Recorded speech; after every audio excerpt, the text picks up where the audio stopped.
Nasamsam ang mahigit 1 milyong pisong halaga ng shabu mula sa isang sales lady matapos ang isinagawang buy-bust operation ng mga autoridad sa Pasay City.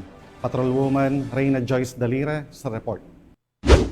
Umabot sa 1 milyong pisong halaga ang nasamsam sa isang bagong kilalang high-value individual matapos ikasa ng mga operatiba ng Southern Police District ang anti-illegal drug operation sa Barangay 184 Pasay City nitong nakaraang linggo lamang dakong alas 8 ng gabi. Pinangunahan ng District Drug Enforcement Unit ang buy-bust operation, katuwang ang District Intelligence Division at Substation 7 ng Pasay City Police Station laban sa suspect na si alias Jonah, 27 anyos na isang sales lady at kasalukuyang naninirahan sa nasabing lugar.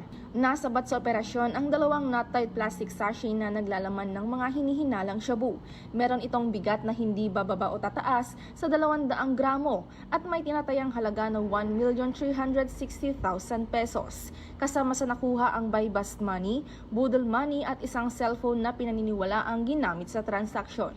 Base sa investigasyon, kinukuha ng suspect ang mga illegal na droga sa kanyang upline na si alias Wendell at ibinabagsak niya ang mga ito sa southern part ng Metro Manila lalo na sa lungsod ng Pasay.